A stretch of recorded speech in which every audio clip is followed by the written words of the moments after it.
esta mañana vamos a terminar la carta de Primera de Tesalonicenses. Ha sido de gran bendición esta carta para nosotros ha sido va a ser una manera peculiar en la manera como Pablo va a terminar la carta, porque se está despidiendo, pero también está dando bendiciones a la iglesia. Está terminando con bendiciones a la iglesia.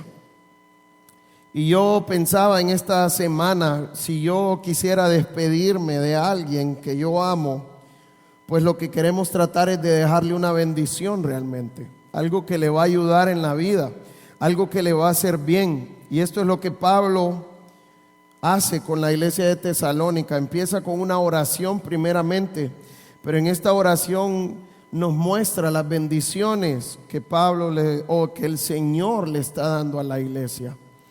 Y pensando en esto, vamos a comenzar en Primera de Tesalonicenses, capítulo 5. Y vamos a leer el versículo 23 primeramente. Dice: y el mismo Dios de paz os santifique por completo, y todo vuestro ser, espíritu, alma y cuerpo, sea guardado irreprensible para la venida de nuestro Señor Jesucristo. Fiel es el que os llamó, el cual también lo hará. Primero Pablo comienza a través de una oración que él eleva al Señor y está pidiendo por los hermanos de la iglesia, está pidiendo por cada creyente que hay en Tesalónica. Y es impresionante que a través de esta oración él está mostrando las bendiciones que han recibido en el Señor a la iglesia, y es algo que es para nosotros también, las bendiciones que hemos recibido del Señor. Pero en esta oración también hay mucha enseñanza, hay mucha riqueza de cómo el Señor obra en su iglesia y en nuestras vidas. Y pensando en esto, primero que quiero que miremos, si me ayudas con la primera, por favor, que Él nos muestra una oración. Pero lo que va a mostrar esta oración es el deseo de Dios. No es el deseo de Pablo, sino el deseo que Dios tiene para su iglesia, para cada hijo de Dios, no solo aquí en Impacto San Pedro Sula, sino que en todo el mundo. Es algo que Dios anhela para sus hijos. Esto es lo que va a mostrar la oración de Pablo realmente. Algo importante también que nos muestra cómo quiere que nosotros oremos por nuestros hermanos. Normalmente nosotros pedimos por muchas cosas. Pedimos por salud, pedimos que nuestros hijos o nuestros familiares o nuestros seres amados puedan tener trabajo, puedan tener sustento, puedan tener salud. Y no es malo pedir estas cosas, pero muchas veces lo que el Señor anhela de nosotros ni lo tenemos en nuestra mente, ni estamos enfocados en ello, ni pedimos por esto. Y esto es lo primero que quiero que aprendamos, que a través de esta oración nos muestra cómo el Señor quiere que pidamos por nuestros hermanos. Entonces, mire la primera parte de la oración, dice: y el mismo Dios de paz os santifique por completo. Primero Pablo nos muestra a quién está hablando, y yo creo que es una enseñanza para nosotros la manera como Pablo habla de Dios. Dice: y el mismo Dios ¿de qué? De paz. El problema es que el concepto de paz para Dios es diferente para nosotros. A veces nosotros pensamos que paz tiene que ver con ausencia de conflicto. Pero la idea de paz, algo importante entender, que Dios habla en su palabra que Él es el Dios de paz. ¿Qué significa el Dios de paz? Es cuando nos reconciliamos con una persona que hemos tenido problemas. Entonces, ¿cuál es la meta? Si nosotros vemos la palabra de Dios, nos muestra que desde el momento que nacemos, nosotros nos convertimos en enemigos de Dios, porque somos pecadores y pasamos ofendiendo constantemente a Dios. Eso es lo que nos muestra la palabra de Dios. Ahora, ¿Dios quería dejarnos en esa condición de enemigos de Dios? No, y por eso Él hace el plan de salvación. Ahora, ¿cuál es el plan de salvación? Mire lo que Dios hace. Era Dios en todo su esplendor, Pero Dios lo que hizo para poder reconciliarnos con Él fue que Él tomó un cuerpo, Él se encarnó primeramente para vivir entre los hombres. Ahora, ¿cuál era la finalidad de encarnarse? Porque la Biblia dice que Él se humilló haciendo esto. Ahora, ¿por qué Él estaba haciendo esto? Primeramente, Él quería mostrar su justicia al mundo. Él quería mostrar su perfección, su santidad a las personas que lo rodearon. Pero segundo, Él tenía una finalidad, Él tenía una meta. Él iba a morir en la cruz del Calvario, cargando nuestros pecados, pagando nuestra deuda. ¿A quién le tocaba morir en la cruz? ¿A Cristo o a nosotros? A cada uno de nosotros. Esto hubiera sido lo justo, que nosotros pagáramos por nuestros pecados. Pero ¿qué hace Cristo? Él recibe la ira de Dios por nuestros pecados, no por lo que Él haya hecho, porque Él era santo y perfecto, y de esta manera Él muere siendo sepultado, pero Él no quedó en la tumba, sino que ¿qué más pasó? Él resucitó al tercer día y mostró su justicia de esta manera. Mostró que Él era un hombre santo, perfecto, justo. Ahora, ¿para qué hizo todo eso? Para poder reconciliarnos con Él. De esta manera Él nos provee el perdón de Dios y cambiar nuestra condición. Antes éramos enemigos de Dios, pero cuando conocemos a Cristo, ¿qué pasa en nuestras vidas? Nos convertimos en sus hijos. Y Él quiere tener una relación con nosotros. Y Él quiere morar con nosotros por la eternidad. Esto es lo que Dios hizo.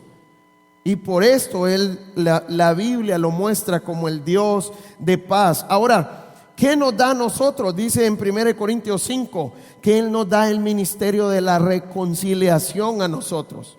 Él nos hace parte de su plan de salvación para poder reconciliar al mundo con Él. Porque este es el anhelo de Dios, que nos reconciliemos con Él y que tengamos una relación con Él.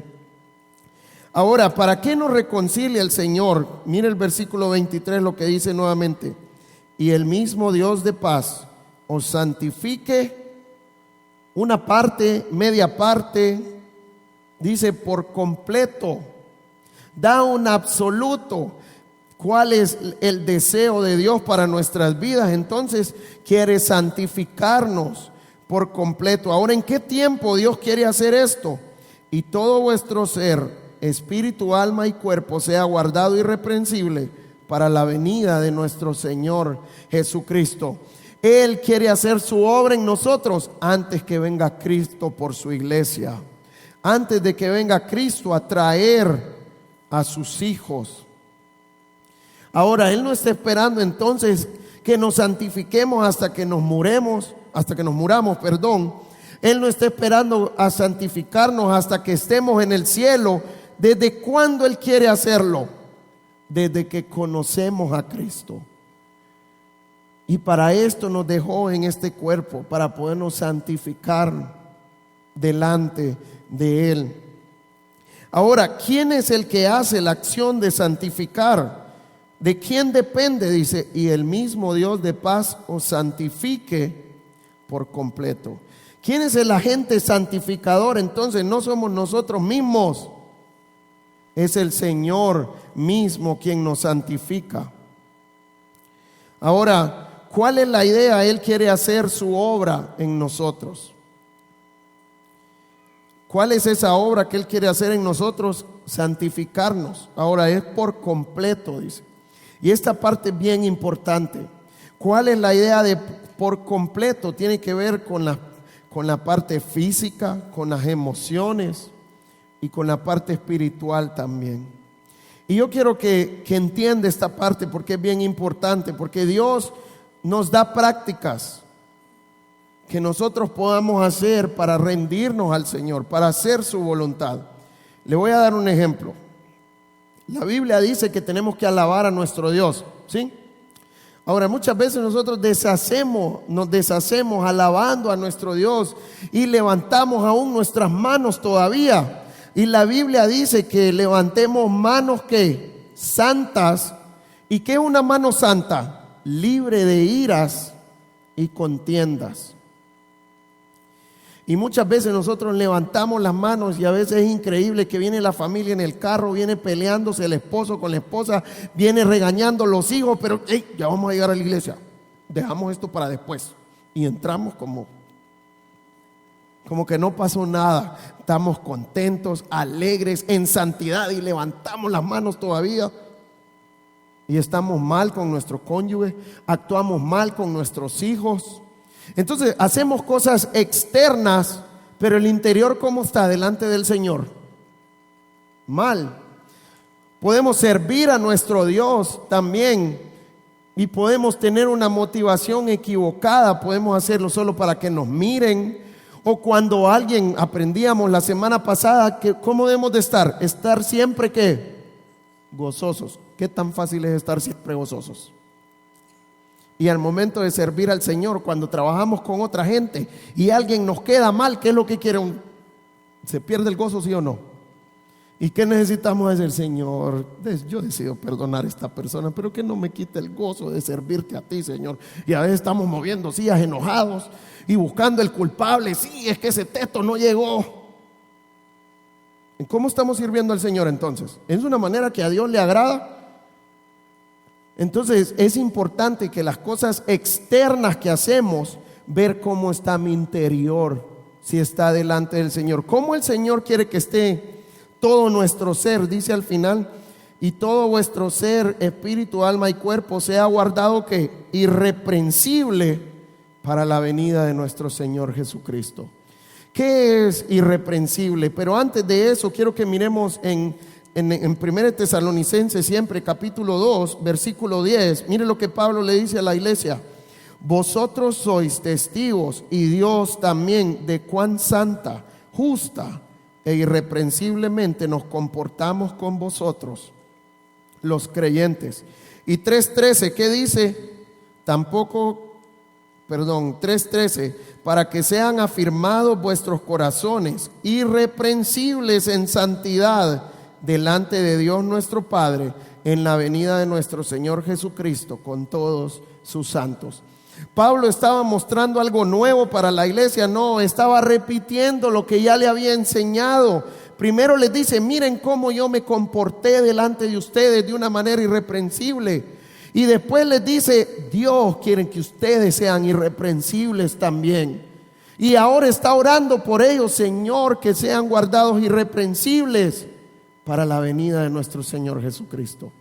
¿Qué significa irreprensible? Irreprensible no es alguien que no peca nunca, porque ¿quién puede ser irreprensible? Si hablamos de alguien que no peca nunca, nadie podría ser irreprensible.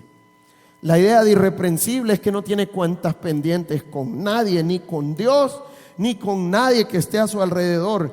Que cada pecado que Dios le ha mostrado es pecado que Él lo ha confesado delante del Señor, que ha pedido perdón y se ha apartado, y que ha restituido si ha hecho algún daño a una persona también. Entonces pueda que usted me dice: pero si alguien viene y nos dice que hace 5 años yo le robé unas cosas, ok, entonces si yo soy irreprensible, ¿qué es lo que va a pasar? Sí, yo le robé hace 5 años algo, pero yo ya le confesé mi pecado al Señor, ya le pedí perdón, yo ya no estoy practicando eso, ya no es una práctica en mi vida, pero también yo le restituí el daño también. Esta es la idea de alguien irreprensible, alguien que no tiene cuentas pendientes, que no pueden señalarle, no porque no peca, sino porque se ha arreglado delante del Señor realmente. Esto es lo que el Señor anhela de cada uno de nosotros, que seamos personas irreprensibles. Ahora mire lo que dice el versículo 24: fiel es el que os llama, el cual también lo hará. ¿Quién nos asegura nuestra santificación? ¿O de quién depende? No depende de nosotros. Ya miramos que Dios es el agente santificador. Entonces, algo importante, Él muestra un atributo de Dios, que Él es fiel. ¿Y cuál es la idea de ser fiel? Que Él no falla. Y esto es lo que Dios nos muestra. ¿Quién promete que nos va a santificar? Dios. ¿Y qué es lo que va a hacer Dios entonces? lo va a hacer. Pregunta, ¿Dios falla? Entonces, ¿por qué hay personas que dicen yo conozco al Señor pero no cambian nada? ¿Es que el Señor falló o qué? Es porque algo está pasando en su vida realmente. Porque el Señor no va a fallar. Porque la santificación no depende de nosotros, depende de Él. Les voy a dar un ejemplo. Mi hijo Héctor Daniel tiene 4 años. ¿Qué me dirían ustedes? ¿Qué pasaría si yo les digo que vengo yo y le digo a mi hijo, hijo, usted es responsable ahora de bañarse, de cambiarse, de lavar su ropa, de aplancharla, usted necesita asear la casa, usted necesita cocinar, que pueda hacer comida saludable y que usted pueda cuidarse usted solo? ¿Qué creen ustedes que va a pasar si yo lo dejo un año con esa responsabilidad a él? Un niño de 4 años. ¿Lo voy a encontrar bien? Voy a encontrar la casa limpita. Él no puede llevar esa responsabilidad. Igual somos nosotros. Si pensamos que la santificación depende de nosotros, nunca nos vamos a poder santificar. Si pensamos que depende de nosotros la santificación. La santificación depende 100% de Dios. Y aunque nosotros no querramos, si yo soy creyente, Dios va a hacer cosas para que yo pueda santificarme. Les voy a dar un ejemplo. Yo conocí un señor, yo lo conocí en silla de ruedas ya. Y él y las personas que viven alrededor de él me han dicho que él da gracias a Dios por esa silla de ruedas. Porque antes de estar en esa silla de ruedas, él quedó en una silla de ruedas por un accidente, pero antes del accidente muchas personas le compartieron el evangelio, pero él no quería nada con el Señor. Pero después del accidente, él conoció a Cristo y ahora es un hombre que está rendido al Señor y que está sirviendo al Señor. Así en esa silla de ruedas. Y él dice, yo le doy gracias a Dios por esto, porque si no yo no hubiera conocido al Señor. Pregunta, ¿Dios quiere llevarnos a estar en una silla de ruedas? ¿Qué piensan? Pero Dios hace eso muchas veces si es necesario. Les voy a poner otro ejemplo. Dios quería el arrepentimiento de Nínive, ¿sí? ¿Ustedes creen que Dios quería meter a Jonás en un pez que estuviera 3 días, que lo vomitara después? ¿Ustedes creen que Dios quería que Jonás pasara eso?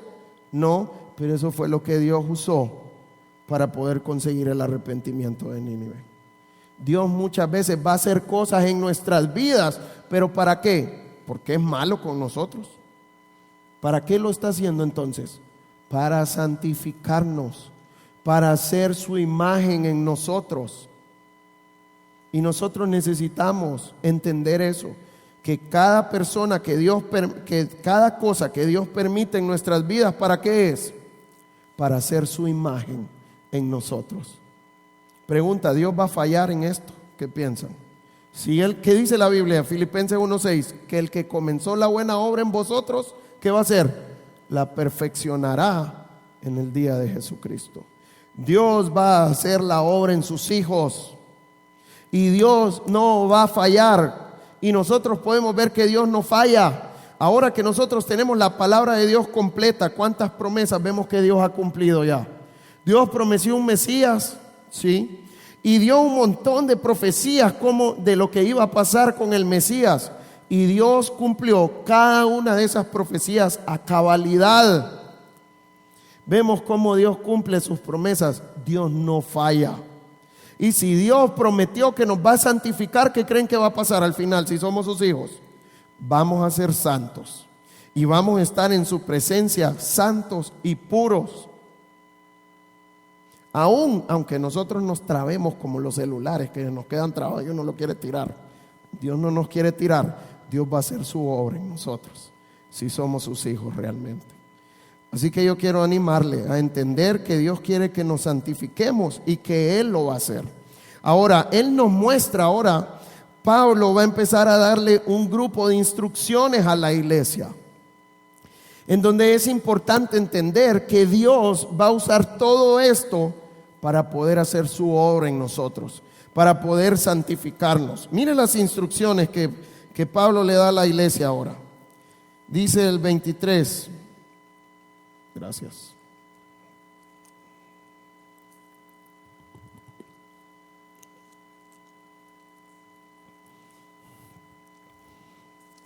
Dice el 23, no, perdón, el 25. Hermanos, orad por nosotros. Saludad a todos los hermanos con ósculo santo. Os conjuro por el Señor que esta carta se lea a todos los santos hermanos. Ahora Pablo empieza a dar un grupo de mandatos que le da a la iglesia, o instrucciones que le da a la iglesia. ¿Cuál es la primera instrucción que le da? Miren, hermanos, orad por quién, dice Pablo. Por nosotros. ¿De quién habla ese nosotros? Al principio de la carta Pablo escribe quiénes están con él: Pablo, Silvano y Timoteo. ¿Y qué le está pidiendo Pablo a la iglesia? Oren por nosotros. Ahora, ¿qué es lo que creen ustedes que quiere Pablo que ore por ellos? Si él ya oró por ellos, Pablo anhela que oren de la misma manera por él. Pregunta: ¿Pablo necesita ser santificado? O bueno, ¿necesitaba ser santificado en ese tiempo? Claro que sí. Todos tenemos una necesidad de santificación. Aunque seamos los más maduros en la iglesia o aunque seamos los más inmaduros de la iglesia, todos tenemos una necesidad de santificación hasta que nos muramos, que Dios haga la obra completa en nosotros. Y Dios quiere que oremos por nuestros hermanos. Es importante que oremos por nuestros hermanos esto.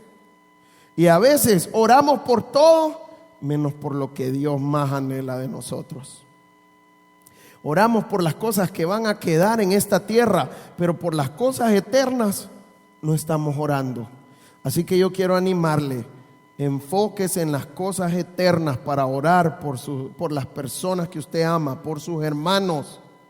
Oremos de esta manera como Pablo está orando por ellos. Y el mismo Dios de paz os santifique por completo, y todo vuestro ser, espíritu, alma y cuerpo, sea hallado irreprensible para la venida de nuestro Señor Jesucristo. Yo quiero animarle a orar por la santificación de sus hermanos. Yo quiero animarle a orar por la obra de Dios en nuestras vidas. Es necesario. Esto es lo que Dios usa para santificarnos también. La oración es importante, entonces, es sumamente importante. Yo quiero animarles. No está orando usted por sus hermanos de esta manera, empiece a orar por sus hermanos, porque todos los necesitamos. Yo necesito esa oración, ustedes necesitan esa oración también. Así que animémonos a orar por los hermanos, por la santificación y por la obra del Señor. ¿Cuál es el segundo mandato? Saludad a todos los hermanos con ósculo santo. Ósculo es un beso. ¿Ustedes creen que Dios nos está mandando a saludarnos con beso?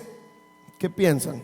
Y bueno, en nuestro tiempo nosotros nos besamos entre hombres y mujeres o mujeres y mujeres, pero hombres y hombres en nuestro contexto no nos besamos. Entonces más podemos agarrarnos las manos o podemos abrazarnos, pero no nos besamos con los hombres en nuestro contexto. ¿Ustedes creen que Dios nos está mandando a besarnos entonces? Y yo creo que la idea es que esto era algo cultural en este tiempo, en donde en otras culturas acostumbran a besarse todos para saludarnos. Y yo creo que lo importante aquí no está hablando del beso, sino la manera como yo me acerco a mis hermanos, como yo saludo a mis hermanos. La idea es poder estar pendiente de ellos, poder cuidarlos. Y por eso es importante el adjetivo que usa. ¿Qué tipo de ósculo, qué tipo de beso decía Pablo que le dieran a sus hermanos? Santo. Y yo cada vez que leo un pasaje así que habla de un beso santo, a mí se me viene a la mente cómo entregaron a Jesús. ¿Cómo entregó Judas a Jesús? Con un beso. ¿Ese fue un beso santo o fue un beso impuro? ¿Qué piensan? Porque hay besos impuros, hay saludos impuros, hay saludos que no son santos cuando no traen la voluntad de Dios ese saludo realmente. Jesús fue entregado con un beso no santo. Y esta no es la manera. Entonces, ¿cuál es la meta con este versículo? Yo creo que Dios nos está mostrando dos cosas. Uno, para dar un beso santo o un saludo santo, ¿qué necesito hacer yo primero? Cuidarme que yo esté en santidad, cuidarme que yo estoy en comunión con el Señor, porque solo de esta manera voy a poder las cosas de una manera santa como el Señor quiere. Entonces lo primero es cuidarme a mí mismo como estoy delante del Señor. Y segundo, tiene que ver con cuidar a nuestros hermanos. ¿Por qué habla de un saludo? ¿Cómo yo puedo decir que estoy pendiente de mi hermano si ni siquiera lo quiero saludar? Si ni siquiera lo saludo. Yo creo que por ahí comienza uno a estar pendiente, a saludar para poder comunicarnos, para poder hablar, para poder mostrar si hay alguna petición de oración o si tienen alguna necesidad y ver cómo el Señor quiere que la cubramos. Esta es la idea de estar pendiente de nuestros hermanos. Y esta es la idea, acercarme a mi hermano en una manera santa, porque yo puedo acercarme a mis hermanos, uno, o para sacar un beneficio para mí, o dos, no de una manera santa, en donde venimos a la iglesia o hablamos con el vecino, pero por dentro estoy, ay, ya viene esa vieja chismosa. Esta no es la manera que el Señor quiere que nos acerquemos. Dios quiere que estemos pendientes de cada uno de nuestros hermanos, que cuidemos a nuestros hermanos. Ahora, ¿cuál es el engaño que Satanás nos ha metido a nosotros? Que ya no necesitamos congregarnos. Hasta decimos, mire, tenemos libros en la casa. De cualquier escritor que querramos del mundo, Dios ha levantado buenos escritores. Es cierto. Tenemos la Biblia en nuestra casa, podemos leer la Biblia en nuestra casa nosotros. Tenemos el internet, podemos escuchar el mejor predicador que nosotros creamos. Es más, los podemos escuchar a ustedes como iglesia también, porque está la prédica en internet también. Y esto es un engaño de Satanás. ¿Y todo esto para qué es? Para decir, no necesitamos ir a la iglesia. Pero qué tan importante es para el Señor que nos congreguemos. La Biblia dice en Efesios capítulo 5 y habla de la iglesia como la novia de Cristo, ¿sí? Y dice que quiere presentarse una iglesia gloriosa que no tuviera mancha ni arruga, porque la quiere preparar para esa boda con Él. Ahora, entonces una pregunta, ¿la novia soy yo solo o somos toda la iglesia? ¿Sí? ¿Qué piensan? Somos toda la iglesia la novia. Y si Dios está santificando la novia, está diciendo, ¿a qué está santificando? A toda la iglesia. Pero yo soy miembro del cuerpo de Cristo. Entonces, ¿cómo Dios trabaja en mi vida? A través de lo que Dios está haciendo en ustedes y a través de ustedes. Y Dios trabaja en sus vidas a través de sus hermanos. Y por eso es importantísimo congregarnos, venir y servir al Señor, pasar tiempo con nuestros hermanos, porque Dios usa esto para santificarnos también. Así que yo quiero animarle. Yo le hago una pregunta. ¿Usted alguna vez se ha levantado en la mañana diciendo, ay, yo no quiero ir a la iglesia? ¿O solo son confesiones pastorales aquí? Hay veces que uno no tiene ganas de venir, pero ahí es donde necesitamos orar. Señor, yo no quiero, perdóname por esto que estoy sintiendo, porque no es tu voluntad, pero ayúdame a ir con gozo. Y Dios se encarga de nosotros, porque Dios va a usarlos a cada uno de ustedes para poderme santificar a mí. Ahora, una pregunta, ¿Dios quiere que ustedes sean de ánimo para mí o sean de tropiezo para mí? Esa es una responsabilidad que Dios nos da a nosotros también, que podamos ser de ánimo y no de tropiezo realmente. Pero aún si mi hermano es de tropiezo, ¿qué tengo que hacer yo? Perdonarlo y amarlo y ayudarle a seguir creciendo. Con esto no estoy diciendo que ustedes tienen que ofender a todo el mundo. Cada uno necesita entender que tiene una responsabilidad de ser de ánimo y no de tropiezo realmente. ¿Qué dice el 27 ahora? El siguiente mandato: os conjuro por el Señor que esta carta se lea a todos los santos hermanos. Ahora Pablo le está diciendo, os conjuro. ¿Qué es la idea de conjurar? Forzar a alguien a un compromiso. ¿Cuál es el mandato que Dios le está dando a la iglesia aquí? Lean la palabra de Dios, estudien la palabra de Dios juntos, escudriñen la palabra de Dios. Pregunta, ¿cómo puedo conocer al Señor si no leo su palabra? ¿Qué creen ustedes que pasaría si yo agarro esta Biblia y la pongo aquí y yo me pongo a predicar lo que yo quiera y yo me pongo a decir lo que yo pienso? ¿Esto es la voluntad de Dios? Cuando nosotros hacemos eso como iglesia, estamos acabados ya. Y como individuo también, si apartamos la palabra de Dios, ¿cómo estamos? Acabados también. ¿Qué es lo que el Señor anhela de nosotros? Que escudriñemos la palabra de Dios, que estudiemos la palabra de Dios juntos. Así que yo quiero animarlo. Cada reunión de nuestra iglesia, ¿qué debe de haber? Su palabra. Debemos de estudiar la palabra de Dios. Porque si nosotros decimos que vamos a un grupo casa y ni abrimos la palabra de Dios, nos perdimos ya. Si nosotros venimos aquí a la iglesia y viene un hombre o cualquier persona a hablar algo que no es de la palabra de Dios, ¿qué pasa? Nos perdimos. Yo quiero animarle a ver la importancia de la palabra de Dios en nuestras vidas. Porque Dios no quiere que hagamos la voluntad del pastor. Dios quiere que hagamos la voluntad de Dios en todo lo que hacemos.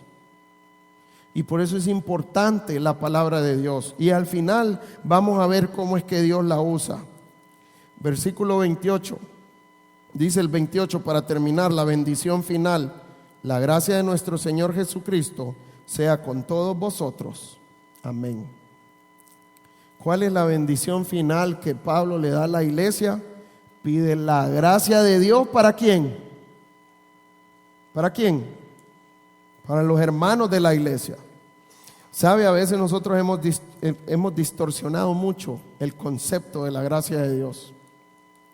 A veces pensamos que la gracia de Dios solo sirve para los no creyentes, para que puedan conseguir salvación. Y pensamos que en los creyentes no sirve de nada. A veces muchos piensan que la gracia de Dios es libertinaje, o muchos piensan que la gracia de Dios es algo mágico también, que va a resolver nuestros problemas. Pero miremos para qué es la gracia de Dios y cómo la usa el Señor. Vamos a Tito, capítulo 2.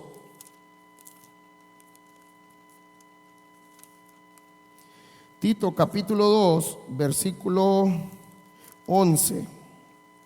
Tito 2:11 dice, porque la gracia de Dios se ha manifestado para salvación a todos los hombres. Primero la Biblia dice que la gracia de Dios se manifestó. ¿Cuál es la idea de manifestar? Que se da a conocer. ¿Para qué se manifestó primeramente?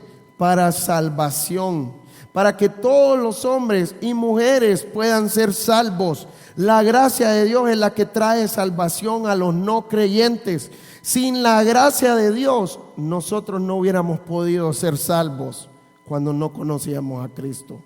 Porque su gracia me guía a Cristo, su gracia me ayuda a entender la palabra de Dios, su gracia me ayuda a entender el sacrificio de Cristo, su gracia me ayuda a entender mi necesidad de Cristo, que sin Cristo voy para el infierno y estoy perdido.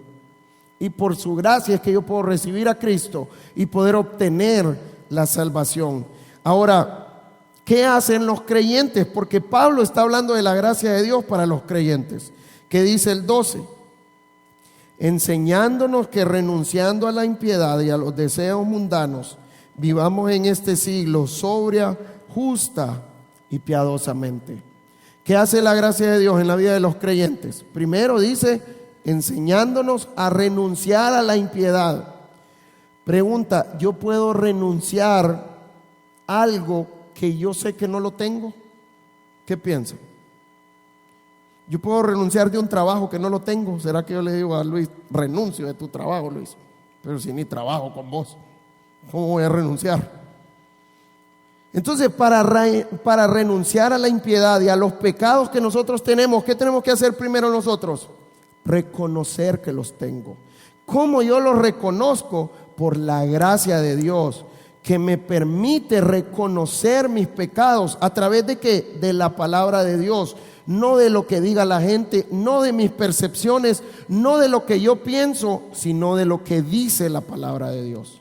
La palabra de Dios es la que me muestra mi impiedad y me ayuda a reconocerla. Ahora, ¿Dios solo quiere que la reconozcamos? No. Dice, enseñándonos a renunciar a la impiedad y a los deseos mundanos, que vivamos en este siglo sobria, justa y piadosamente.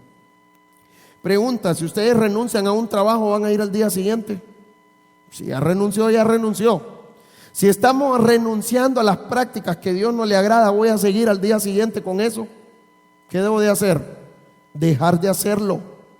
Ahora, no solo es de dejar de hacerlo, sino que empieza a decir: vivan en este mundo sobria, justa y piadosamente. ¿Qué significa la idea de piadoso? Son personas que viven conforme al carácter de Dios, conforme a su voluntad.